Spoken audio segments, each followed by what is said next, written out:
मित्रों, मैं हूं बिस्मिल्लाह आफ्ताब आलम। आप देख रहे हैं उर्दू हिंदी नॉलेज चैनल। आइए हिंदी लिटरेचर में आज बात करेंगे रोज़ एक डोज जो सीरीज चल रही है इसमें इससे पहले जो मैंने बात की थी उसमें प्रेमाश्रेयी जो शाखा है उससे मुतालिक संबंधित उससे प्रश्न रखे थे मैंने और उस पर संक्षिप्त में बात की थी। आज बात करेंगे प्रेम मार्गी जो काव्य धारा है इसकी जो विशेषताएं हैं उन पे बात करने के साथ साथ इसके कौन से कवि हैं और उनकी कौन सी रचनाएं हैं ये बात करेंगे। तो आइए बात करते हैं। देखिए, भक्ति काल में हिंदू और मुस्लिम दोनों संस्कृतियां निकट आ रही थीं। बिल्कुल सही बात है। जिस तरह से सूफी संप्रदाय मुस्लिम संप्रदाय को सूफी के जो सूफी संत थे तो सूफीज़म के जितने भी फ़कीर हुआ करते थे, दरवेश हुआ करते थे, वो मुस्लिम संप्रदाय को आगे लाने के लिए लोक कथाओं का सहारा ले रहे थे। इसी तरह से हिंदू धर्म की जो लोक कथाएं हैं उनके माध्यम से लौकिक प्रेम को अलौकिक में परिवर्तित करने का प्रयास यहाँ के जो स्थानीय कवि थे वो प्रयास कर रहे थे। तो क्या हुआ कि सूफी कवियों ने फारसी की मसनबी पद्धति पर प्रेम काव्य की रचना की। प्रेम की प्रधानता के कारण ही इसे प्रेम मार्गी शाखा कहा गया। सूफी सिद्धांतों पर आधारित होने के कारण इसे सूफी काव्य धारा भी कहा गया है।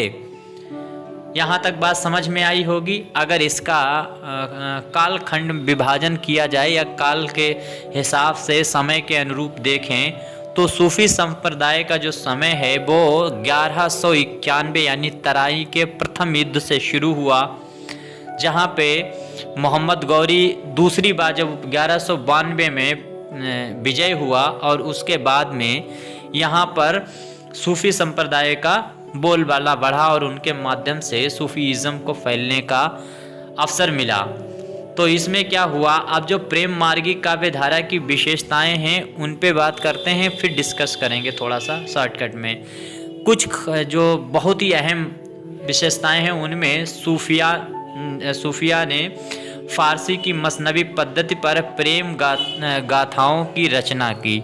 मसनबी पद्धति मैं आपको पहले ही बता चुका हूँ। ये एक जो होता है विस्तृत एक खूब लंबी सी कविता हुआ करती है जो किसी एक शीर्षक पे लिखी जाती है। तो इसमें ये लोग क्या करते थे, इसमें पूरी कहानी और पूरा जो है लौकिक प्रेम अलौकिक प्रेम को उसको काव्य के अनुरूप बयान करते थे। मसनबी पद्धति को जो है मसनबी काव्य धारा भी कह सकते हैं। ये मसनबी एक विधा है, फारसी की विधा है जिसमें तोकांत शब्द मिलाकर पढ़ा जाता है। जैसे पेवस्त है जो दिल में वो तीर खींचता हूँ, एक रेल के सफ़र की तस्वीर खींचता हूँ। इस तरह से ये शुरू होती है। पहले वाली लाइन यानी पहले वाला जो एक लाइन शुरू की कही जाती है, उसके बाद दूसरी लाइन, दोनों में तुकांत शब्द मिलते हैं।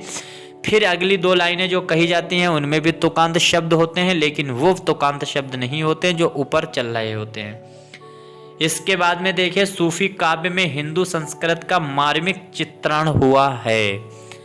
ये भी एक बहुत बड़ी विशेषता है। इसके बाद में सूफियों ने लौकिक के आधार पर अलौकिक प्रेम की व्यंजना की है। इसके बाद में सूफी प्रेम गाथाओं की रचना प्रबंधन शैली में हुई है। ये भी याद रखिए। वही प्रबंधन शैली कौन सी है?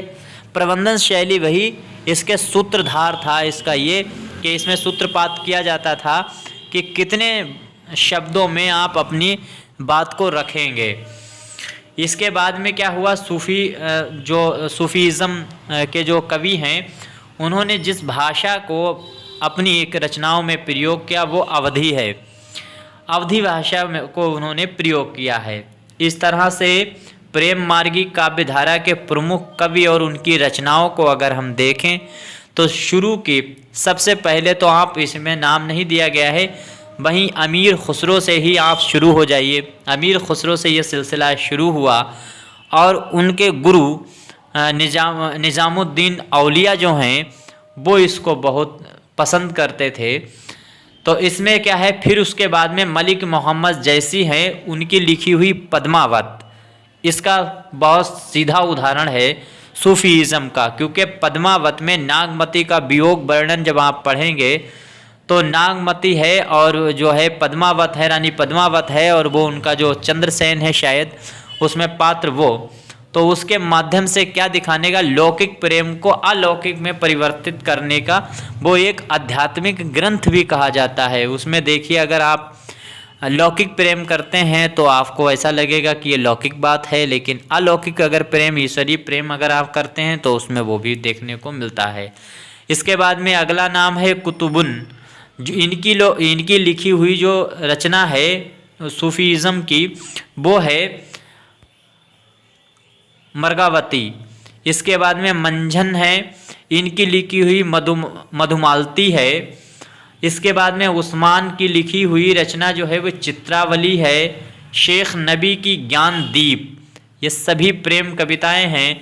इसके बाद में कासिम शाह की लिखी हुई है हंस जवाहिर, नूर मोहम्मद की इंद्रावती, ये इत्यादि कविताएं हैं जो सूफी संप्रदाय की रचनाएं हैं।